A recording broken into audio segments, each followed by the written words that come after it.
So, Erin, I hear you have some personal experience with the Hagen Cup. Do you mind telling me a little history more about it? Sure. So the Hagen Cup was started in 1964 in the Tevis, and it was a cup that was dedicated by James Ben Ali Hagen's grandson. And James Ben Ali Hagen was friends with Lloyd Tevis. They were actually attorneys in San Francisco in the 1850s. And the Tevis Cup was a cup that was awarded or given as an award on the Tevis starting in 1959 because Lloyd Tevis and James Hagen married sisters. So not only did they work together as attorneys, but they also had this familiar bond. So when the Tevis thing happened, then the Tevis Cup was created in 59, and then the Hagen family's like, wait a minute. And so then the Hagen Cup came along in 1964. And James Ben Ali Hagen was an interesting fellow because he bought what was called Del Paso Ranchos, which is where Del Paso Heights is now in North Sacramento. And he raised thoroughbreds. And he actually had a horse that one horse in 1856, I believe it was, or 55, that won the Belmont Stakes. And then the following year, he bred a horse that won the Kentucky Derby, 1856 or 1857, somewhere right in there. Anyway, so there's this interesting kind of backstory history with these two men. And of course, they were contemporaries with guys like Lee Stanford and those kinds of things. Like they floated in that realm. Yeah. And so these two awards were designed, the Tevis Cup for the win and the Hagen Cup for the horse in the most superior condition, because the Hagen family was like, look, granddad was this big time, thoroughbred breeder, and we want to recognize that horse that comes across the finish line and looks phenomenal. But of course, in the context of doing this whole thing, we had to look at the Hagen Cup horses the following day on Sunday, because you can't look at them starting at 10 o'clock at night until whatever time the 10th horse arrives. And so the award then evolved from there to not just be about the horse deemed in superior condition by the veterinary committee, but they have the Cup Committee, which I've been a part of for 15 years and been Cup Chair at least once. And the Cup Committee's job was to watch the first 20 riders throughout the course of the race, literally from like Friday until judging on Sunday. And we would observe their sportsmanship and their horsemanship. And if the individual rider did not meet the standards of the Cup Committee for sportsmanship and horsemanship, then they didn't get the Hagen Cup. Because in the original days, the veterinary committee would submit 3 different horses to us and say, here's our top 3 horses based on their scores and our observations. And then the Cup Committee would convene in the morning and they'd talk about it and say whether or not that particular rider on that particular horse should get the Hagen Cup. Because if they did something that they shouldn't, or something that we thought, it wasn't very sportsmanlike, or that wasn't really good horsemanship, then they didn't get the Hagen Cup, which is why people like myself, I won the Hagen Cup in 1991 and 1996 on my mare, both times when I remember being at Francisco's and the head vet that was at, I'm trying to think, Greg Fellers was down there in 1991. Yeah. And he goes, how's your day going, Erin? I said, not too bad. But I said, he goes, well, you're looking pretty good to win the ride. And I'm like, I'm just riding for the Hagen Cup. Just riding for the Hagen Cup, because the Hagen Cup is so much more prestigious actually than the Tevis Cup because of the nature of it and its history. And in 96, it was the same kind of thing, but I forget who the vet was that asked me. It wasn't Mitch Benson, because he was in Auburn when I got to Auburn.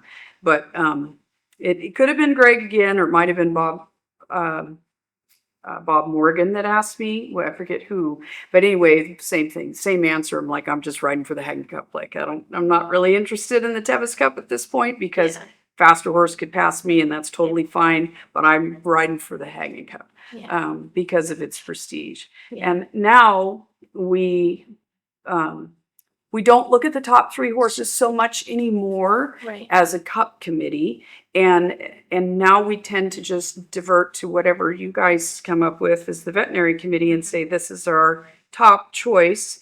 But I think it's important for people to understand that when you look in AERC records, it will not say best condition and have a horse listed. Correct. And the reason for that is that the formula that you guys use, that I'll let you elaborate on, Mhm. is different than AERC's best condition formula. Right. And then historically, prior to the changes that we have now, because we would decide as a cup committee whether or not the top scoring horse was actually going to get the Hagen Cup, AERC said, well, we can't count it as best condition.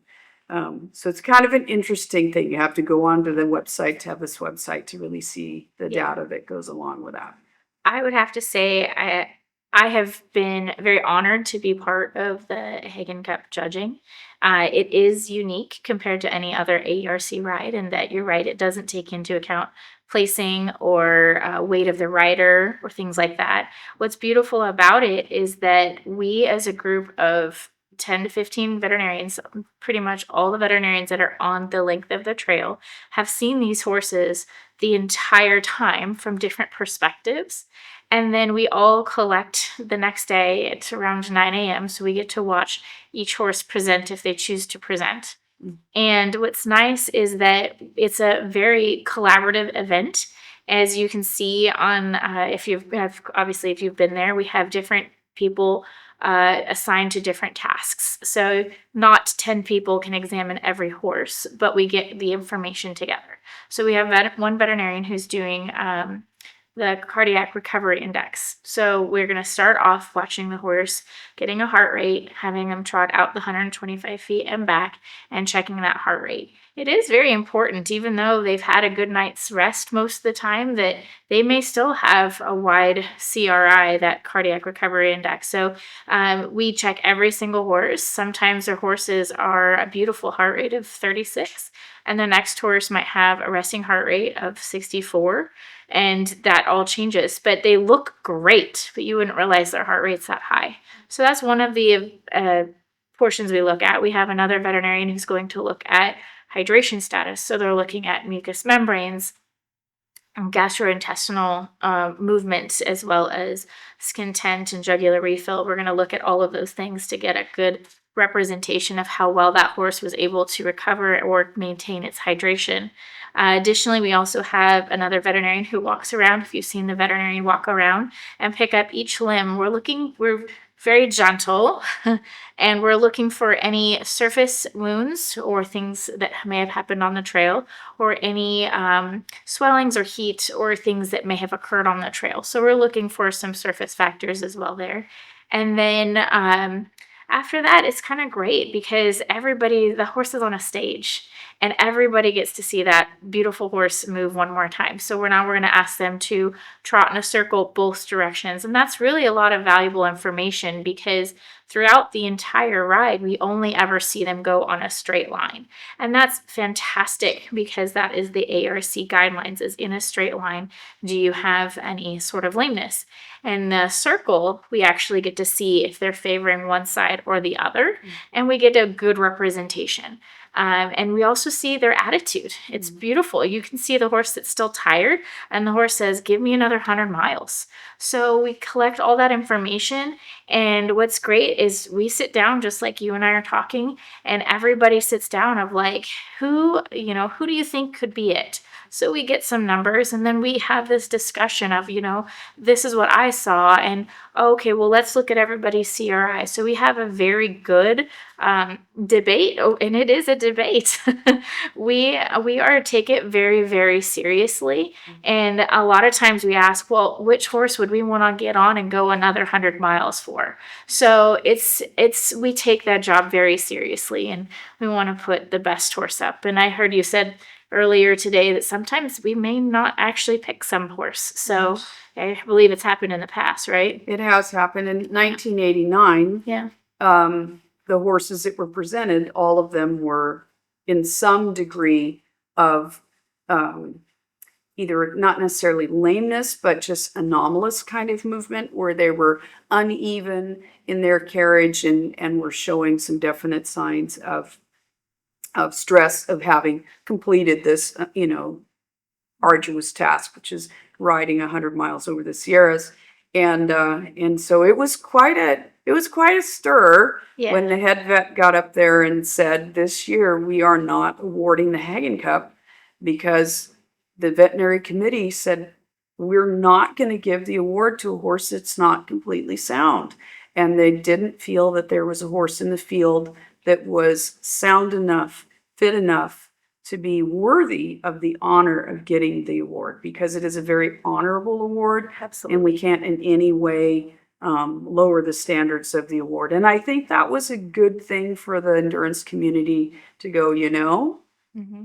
we have to really be thinking about that. If you have the privilege to show for the Hagen Cup, just to do it Yes. alone is such a big deal. Special. And it needs to be really, I don't know, maybe I'm looking for the words, but I feel like when you show for the Hagen Cup, you do it because you want to be able to say, this is my horse, and look how amazing my horse looks and everything else. And that is really, there's a gap in our conversation that I think we should explore a little bit. Yes. That once you finish the event, and then you show in the Hagen Cup the following morning around 10 o'clock, usually is what it is, there's a lot of time in there. Yeah. And both times that I was fortunate enough to win it, both times on the same horse on a mare, my crew, when I stepped off and did my half-hour recheck, we didn't have the 2-hour post-check then. Right. So we just did the half-hour recheck. And then I looked at my crew and I said, now the work starts. Yeah. So at around 11:30 or so when we were done, because I finished 10:20 and 10:45, then at about 11:30 it was like, and now the work starts. Yeah.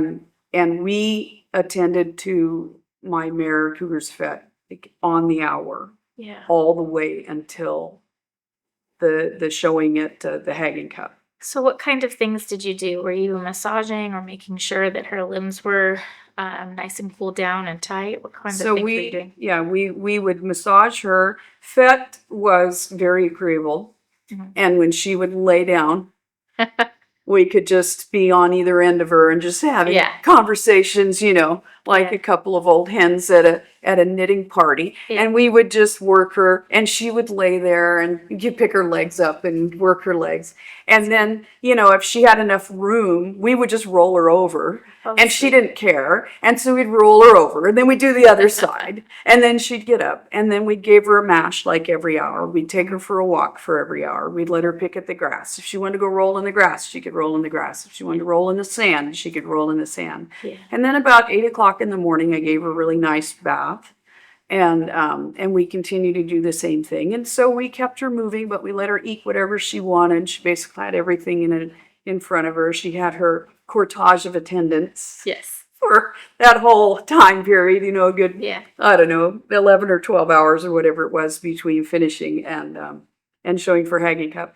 And, and by the time it was all done, she was like, I feel pretty good. And I Yeah. went, okay, I think we're set to show for the Hagen Cup, because we did the work. Yes. Yes.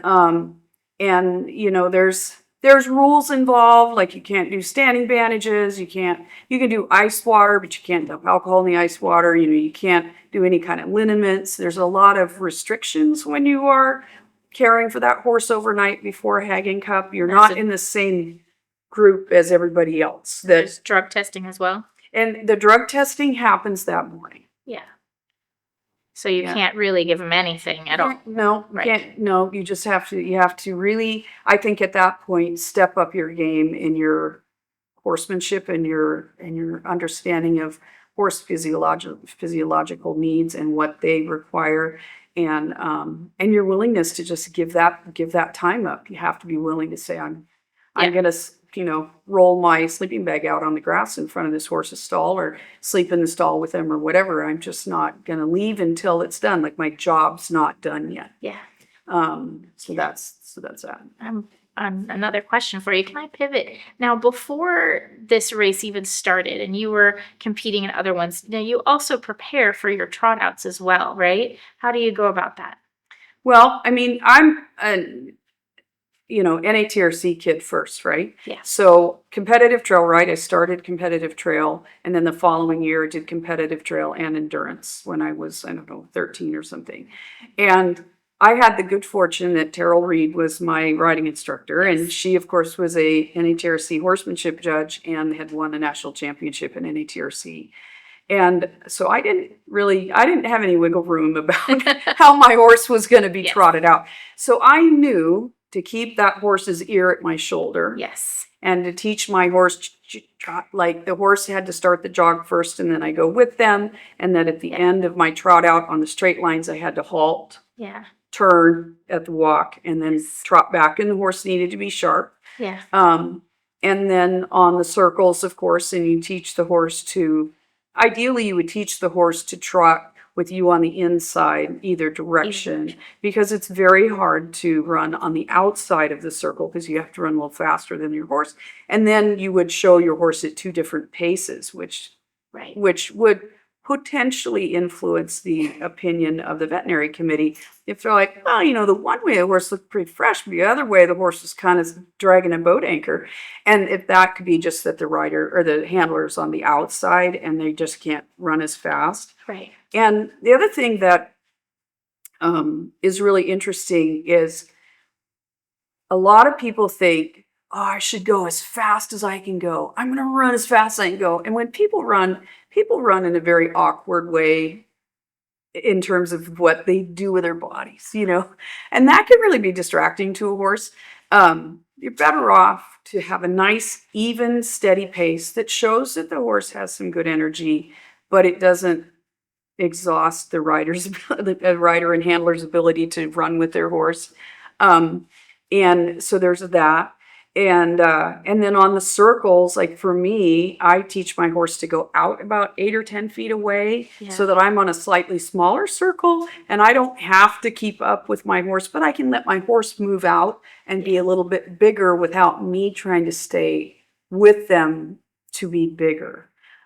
So that, you got to do your homework. If you're going to show for best condition or you're going to show for the Hagen Cup, you have to plan for that. You have to really put the time in so that horse is really attentive to you. Plus the distractibility factor of the Hagen Cup is big because you have the crowd there and they love to help you. So when you're on your turnaround, you go down and they cheer a little bit and that's cool. And then you go around your circle each way and they cheer. But then when you turn to run back to get the CRI and then they really cheer, especially if they like your horse, you got to have some control because we've seen a lot of horses that are like, what the, because they get distracted by the crowd behind them and then they turn.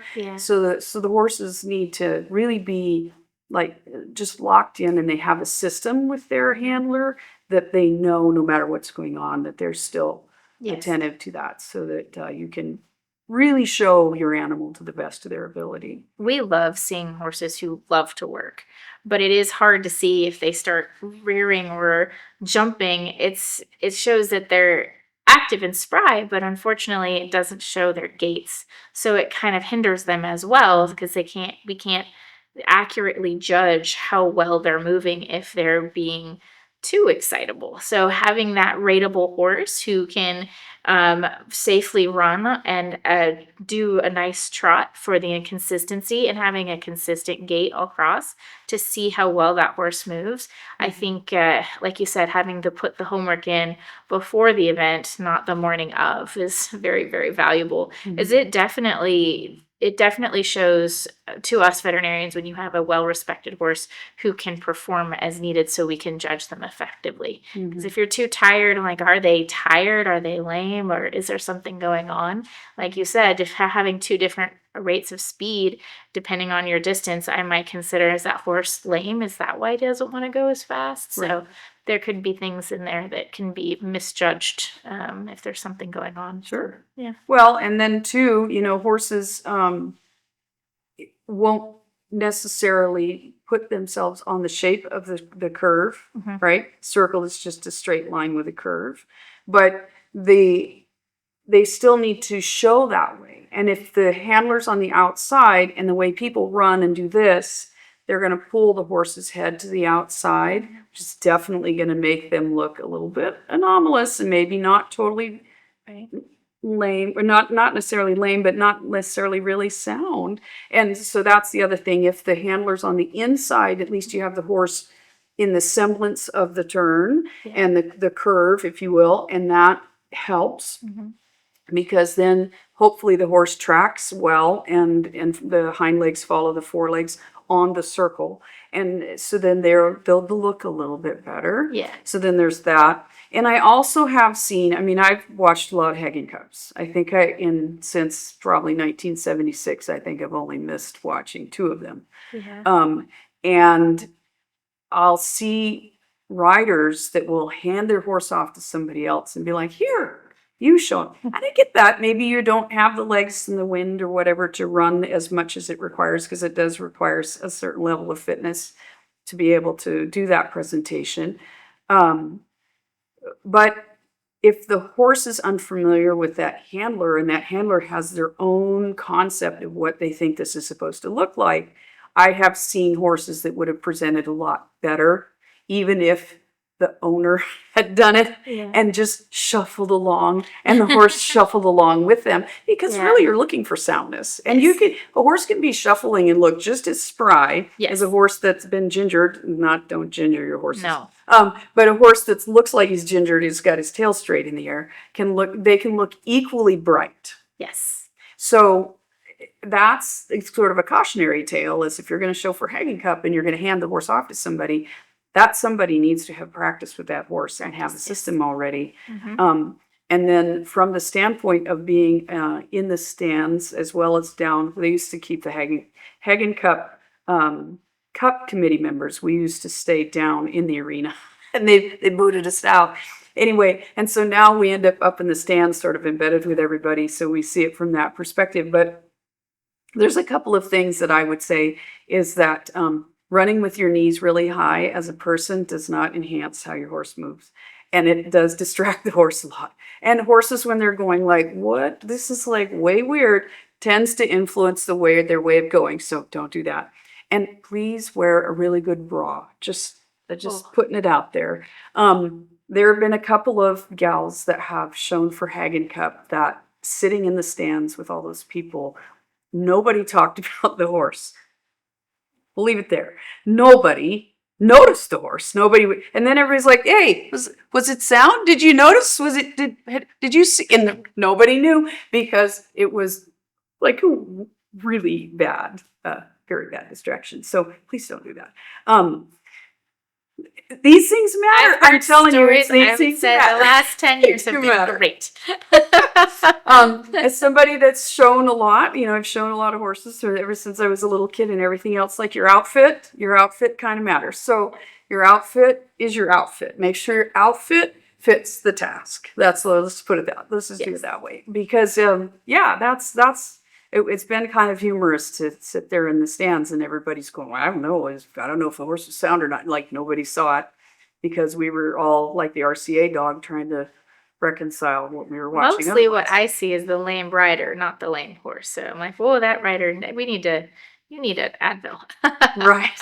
Yeah. I mean, so there's just things to consider. It really is something that if you're planning to ride Tevis, and nobody knows how your day's going to go. No. Just start Tevis thinking, I might be showing for Hagen Cup on Sunday. Like, I mean, why not? Yeah. I mean, you don't go in thinking, I just want to be last. No, you don't. I want you to go in and think, I'm going to be in the Hagen Cup. I'm going to show for Hagen Cup. Yes. Like, I was a 10-year-old in the dormer of my house in Cool, watching the sun go down over Pointed Rocks, and then on the full moon watching the full moon go down over Pointed Rocks, and sit there like this thinking, I'm going to win the Hagen Cup one day. Oh. Like, I had it in my head that my horses were all going to be trained to show for that. I never knew if it was going to happen, and it didn't matter, because it was just an idea in my head that was just so, like, I don't know, it's just so ethereal, sort of otherworldly, that I thought, why not? Why shouldn't you? So, I mean, that's my suggestion. If you're going to ride Tevis, you better be ready to show for Hagen Cup, because you never know.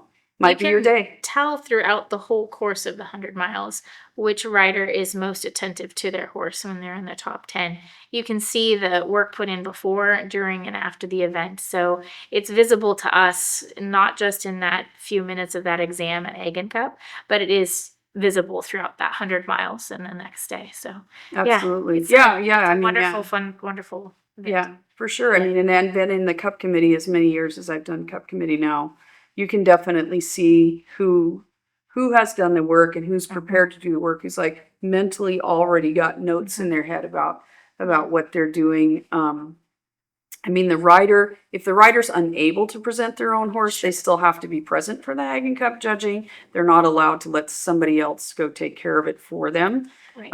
Same as during the ride, if they're unable to trot their horse out for some reason, then they still have to be present for the exam. But again, if you even were to consider that it could happen, you don't just find the most athletic looking person who wants to go run with your horse out there, because it might not really work, especially if your horse needs somebody that's quieter, because the horses pick up on our energy too. Yeah. And if they get them too amped up, that's not necessarily a good thing. I mean, they might look great on the circle, but your CRI may not be so good afterwards, and all of that. So yeah. Well, this is fantastic. I learned some history about Hagen Cup today, and again, I find that it is one of the most unique, special, wonderful. I wouldn't even call it a prize. It's a fantastic gift, honestly, to get Hagen Cup. Like we regard that with such high esteem.